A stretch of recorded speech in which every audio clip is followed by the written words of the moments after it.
Tagal niya. 5 o'clock. Ganyan na ganyan. 5 o'clock Enchong, this is not the first time na you're playing parang ghost, di ba?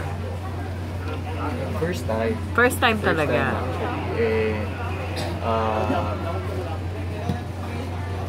Basically experimental for my part. Kasi syempre, how can you portray someone who's dead? But I think that's the best part of it, saying yes to this project. Kasi hindi naman to gagawin ng ibang movie outfit na parang, first of all, kami partners. Number 2, yung ganitong dark na genre, parang hindi naman siya commercial. But we're making it na kahit dark siya, kahit ganito yung kwento namin, we're gonna try as much as possible to be commercially competent. Anong pangalan nga uli nung character? I forgot. Tonton. And Gwen. Oh, taray! TNG. TNG talaga. Tony Gonzaga, Tonton Lechero. TNG. Tawan-tawa lang. Parati naman. Ikaw naman. Ay, ano masasabi niyo kasi maganda yung name yung love team? Chonky. So proud of it. Happy 420. Ang love team na nakaka-addict. Ang love team mo nakaka-addict sa saya, mga ganon. Yeah. Ganon yung hashtag din. Parang good vibes talaga tong movie na to. Meron pa bang ibang characters kaming aabangan bukod sa inyong dalawa? Would you like to tell us who you will be working with? Miss Janice de Belen. Janice de Belen. Si Kuya Betong, nakapatid dati ni Kian, ngayon ay ama ko na. Tsaka yung mga baguhan. Ako first time ko kasi sila makakasama. Hindi Yeah. talaga. Hindi ko naman talaga kilala. Yung mga sinisiko mo bubso. Yung mga mas bata. Ano? Mas bata. Sila Michelle Vito. Okay. Si Girl Trend Devon. Si Shine. Si Shine Cook. Si Nico Nicolas. Si Paolo Gumabaw. Hopia Legaspi. Trina. Si Dino, the best actor. Pastrano. Pastrano. Sabi mo Pastrano. Ayun, mga baguhan. Okay lang, pero... Wow. Okay lang. Hindi, actually bago, yung iba first time nila sa movie. First time. Introducing. Oo, kaya ano... What's exciting for you about this film? Siguro kasi nakasanay ako sa Love is Blind.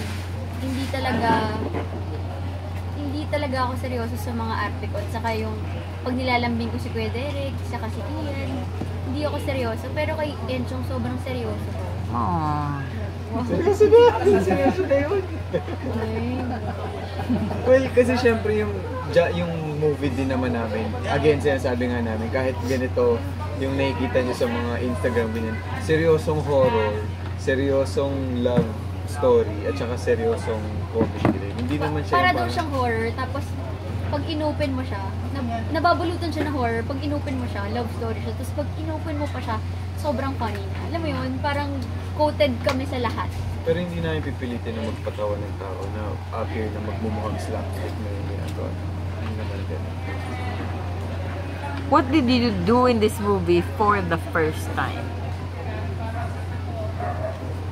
We paired with her. I think that's a first. And ano ba? I guess when you start killing people, di ba? Hindi ko pala sinabi yun. Ay, speaking of killing, congrats dun sa Lila man. Ay, thank you. Sa album niya, congratulations. Oo nga! Launching na! Launching na! Spotify! Di ba bukas? Ano na yun? Friday? Wala akong pinafollow sa Instagram, di ba? So, pag pupunta ako sa, alam mo yung suggestions, lahat ng connected sa nilalike ko or mga nagtatag sa akin, yun yung mga lumalabas. My God, kahit ayoko ma-update, si Enchong, may si Enchong nasa music video. Si Enchong pumunta dito sa Naik Cavite. Si Enchong ginawa to. Si Enchong Kaya pag nagkikita kami, alam ko lahat. Kasi kahit ayoko ma-update, pag tinitingnan ko yung Instagram ko, siya lahat, siya lagi. Wala kasi ibang nilalike siguro. Only picture. Ay, muna. Ala. Ay, parang hindi maganda. Parang I love you to death. Pero pang ilang horror ninyong dalawa na ito? Ano po? Pang ilang horror Ako mo? po pangalawa. Pero alam mo, Dalawa din. pangalawa, pero ano, pangarap ko talaga magkaroon ng horror movie. Sabi ko yun sa sarili ko. Gusto ko talaga magkaroon ng horror. Ako naman, Pero sabi, pangarap ko, ako yung nagpapatay. Ah. ako naman sabi ko sa sarili ko after The Stranger, sabi ko pag-iisipan ko na yung susunod kong horror kasi nakakapagod siya. Tapos ang lagkit-lagkit. Oo nga, pagod ka nga dito eh. Tapos dito, sobrang total opposite nung nangyayari. Which is, Pagod ka nga. naiingit siya kasi lagi akong maaga na papack up. Tapos sandali nang ginagawa. Kasi, The Lagi first siya time na nalaman mo si Kiray yung makakasama sa what was the reaction? naiyak siya. actually, ano, Sumasad. hindi ko ba nababasa yung script. Alam ko lang na siya, kasi tinanong ko, sino makakasama ko? Si Kira. Okay. Hindi ko actually alam yung script. I just said yes, basically, because hindi mo naman, okay, let's not name names kung sino yung mga movie outfits na yun, pero I don't think that my mother company will allow me to be paired with her. Simply because, hindi kasi magkaiba kami ng, syempre, ng edad, di ba? Malayo kami ng generation. So, sabi ko, this is something Parang it's not the experimental. usual It's not the formula. usual. So sabi ko, I wanna do that. Kasi nga, hindi siya usual. Hindi siya, and as you grow older, you want to do something that you don't usually do. How about you, Miss Kiray? Miss Kiray. Ayun nga, kasi diba dapat hindi talaga siya. Dapat iba. Pero sabi ko, naisip ko nung si Enchong yung nakuha, wala na mas babagay pa sa character na kung hindi si Enchong yun. Hindi ko siya yung perfect sa character nito o sa role na to. Or I can't imagine na ibang artistang lalaki umaarte katabi ko o kasama ko. Feeling ko siya talaga yung perfect para.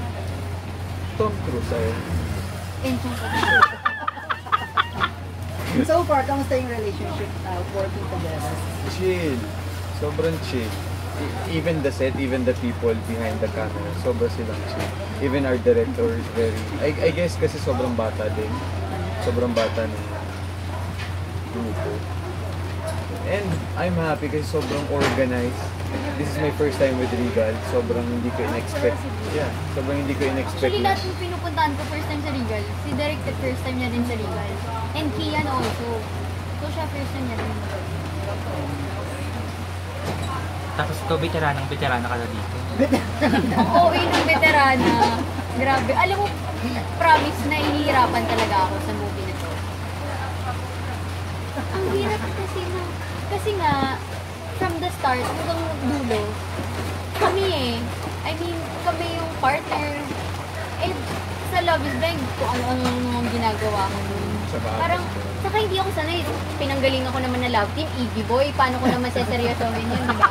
Tapos si Andre, na mas bata pa sa akin ng sobra. Kaya sabi ko talaga, nung nagkita kami ni Kuya, di ko siya matignan ng maayos. Kasi sabi ko, hindi ako sanay na tumitingin sa lalaki. Nilalambing ako, hinahaplos ako sa TV. Okay? Sa movie. So parang sobrang ilang talaga ako nung una sa kanya. Crush mo ba si Enchong dati? Ano po? Crush mo ba si Enchong? Crush? Hindi po. Kilala ko crush niya, si Captain America. But if you are to describe Enchong in one Pero adjective. perfect si Enchong as a crush. Ah. Grabe naman promo yun. Pero sobrang PG lang talaga. Kung ano po? Kung i-describe mo siya in one adjective. Yung maganda po o yung pangit? Siyempre maganda. Bigay ka ng 3 bawat isa. Sige, so maganda. Pag ginagawa mo to, Guwapo. Mabait. nakakangit na. Malaki ang chest. Maganda pa rin. Nahirapan pa dun sa 3. Pangit.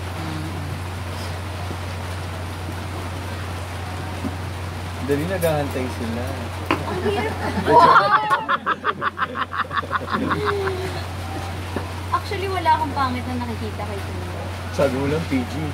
Oo, patay gutom talaga, literal. Parang lahat ng pagkain na nakikita niya, gusto niya kainin. Kahit hindi nga pagkain. Ay, Gaganti daw sa Ensha. Ang same answer. 3. hindi, wala akong masasabi, hindi maganda sa akin. Well, si Gray kasi, number 1, she's very light. Ang gaya niya kasama. Number 2, fun to be with. And 3, parang among all the leading ladies na nakatrabaho ko, siya yung parang, eto ako eh. Diba? Take me as I am. Naalala ko, sabi niya sa akin. Sabi niya, paano daw ako seseryosohin or magkakaroon ako ng asawa? Kung lagi daw akong magalaw, parang Oh. parang sobrang gaslaw ko kasi, di ba? Tapos hindi ko na-explain sa kanya. Gusto ko i-explain sa kanya nung time na yun, sobrang antok na ako.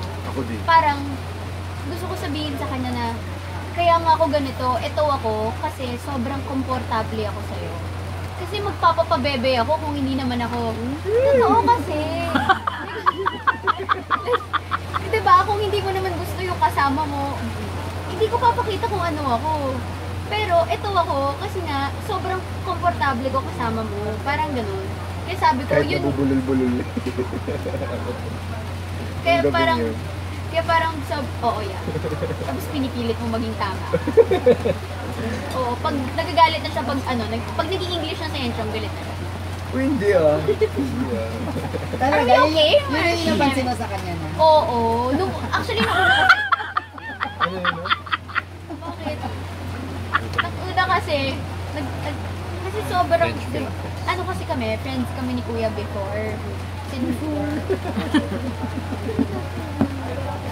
umaalis kami before, kumakain kami together, Kasi nakasama nanonood kami kami ng kasama. movie. As in, ilang beses, diba? Tapos nililibre niya ako. Hindi niya ako pinapabayad. Kaya, Hindi ko na maalala yun.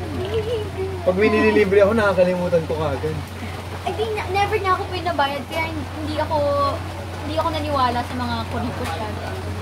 Tapos matagal kami hindi nagkita. Kaya parang strangers kami na ulit. Kaya parang malaking adjustment. Parang nag-shoot na kayo ng movie. Parang nung nag-shoot kami ulit, nung nag-shoot kami ng first time, para akong nangangapa sa dilim. Ito ba siya? Kailangan ko ba magsalita? Magsasalita ba ako? Ano sasabihin ko? Ano itatanong ko? Lagi nga ako, Pero after the second workshop, pero ang hirap kasi sobrang tahimik niya. Para siyang parang inaalamunan niya kung magsasalita ba siya, kung ano sabihin niya. Eh ako, sabi ni mama, kausapin ko kasi ako yung madaldal sa aming dalawa. So kailangan ako yung mag-reach out. Sabi ko sa mama ko, babae ako mauuna, makikipag-usap sa lalaki. Sabi niya, hindi ka naman makikipaglandian eh. Oo nga. Sabi niya, makikipag-usap ka lang naman. Kasi yun, okay naman. Pero nung pangalawa, okay na siya. Ngayon, sobrang kulit na.